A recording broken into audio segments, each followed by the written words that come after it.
Morning, students. We will move on to the next lesson, last lesson of our physics, that is energy management.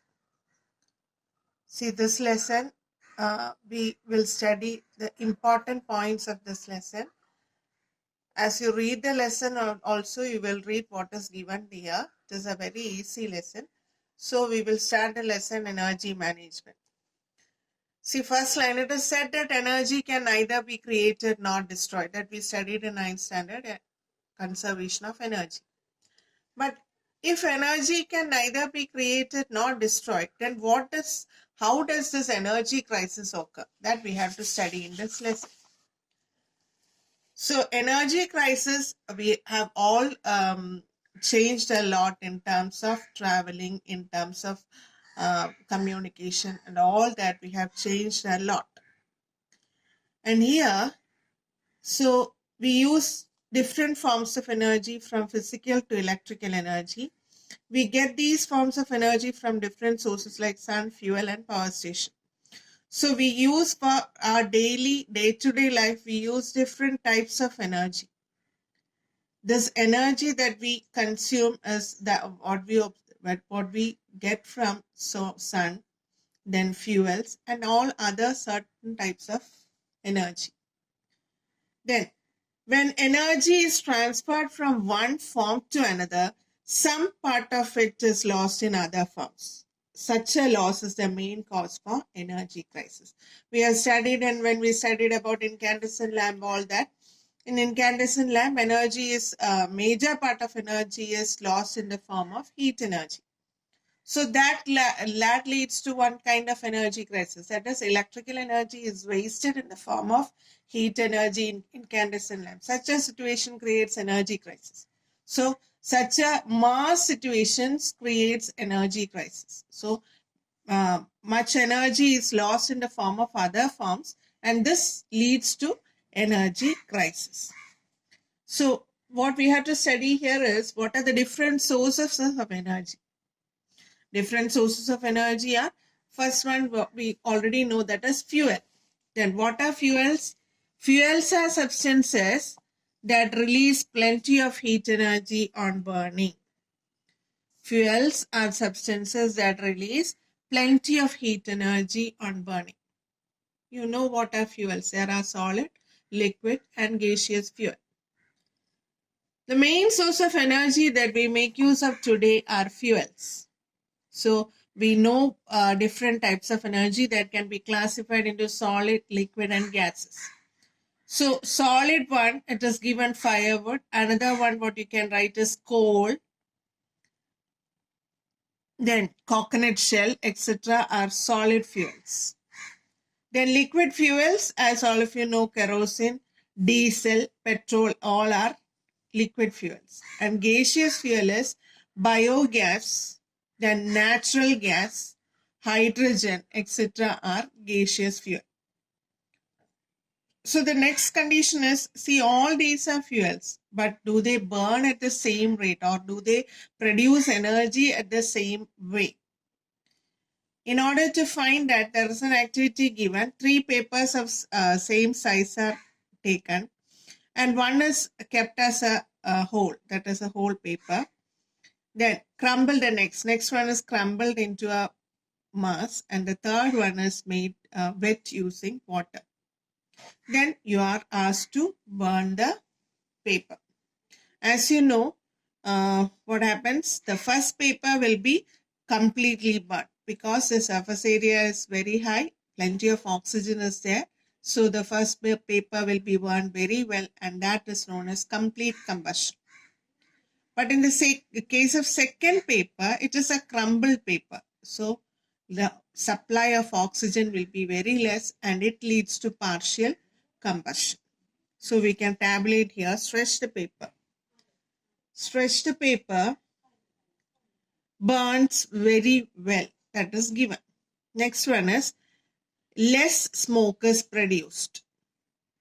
Right there, less smoke is produced and burns completely, producing less carbon.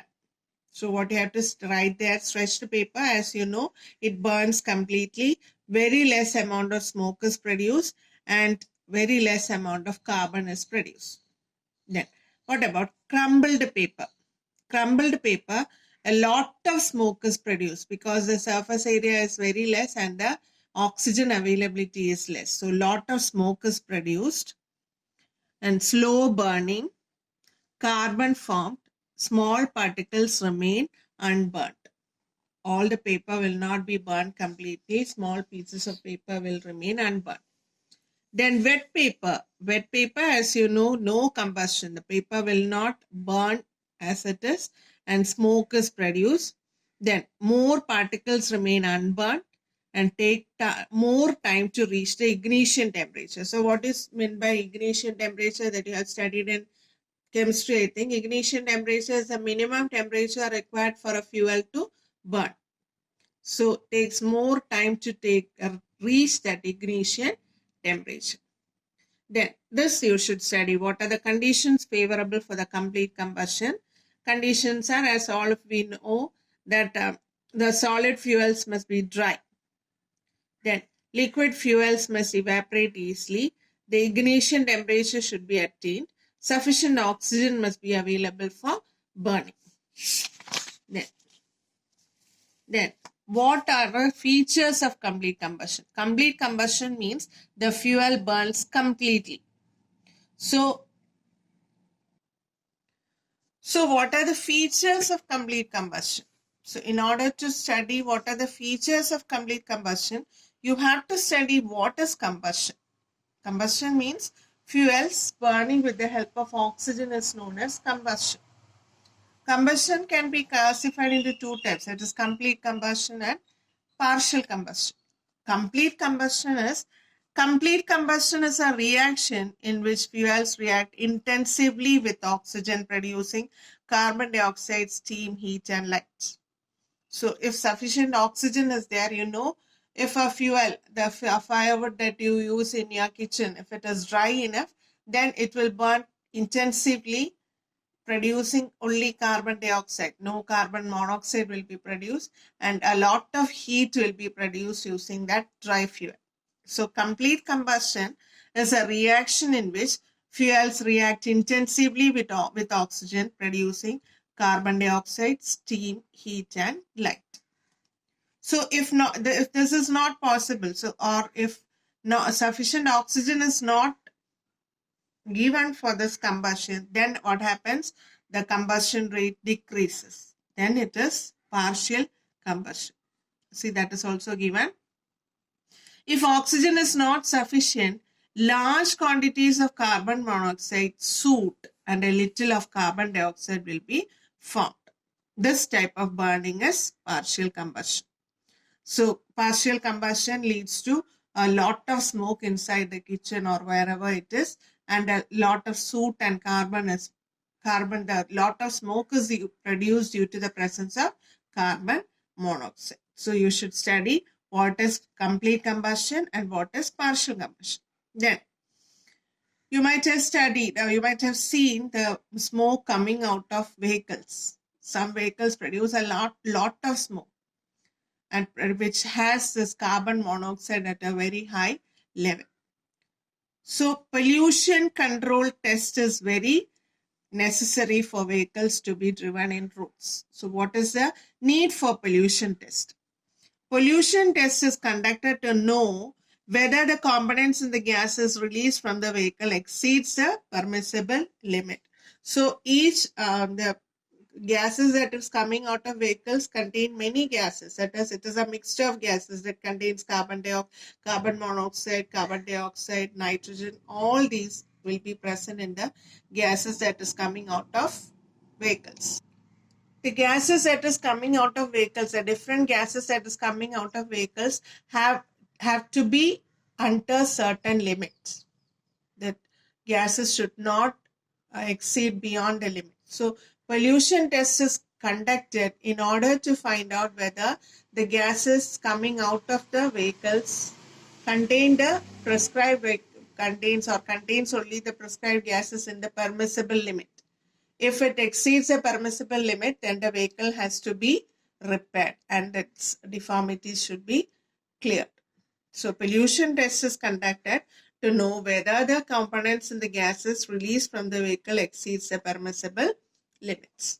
So here, features of complete combustion: carbon monoxide is not formed and more heat is generated. So what are the specialities for partial combustion? Partial combustion, write down the situations or specialities for partial combustion.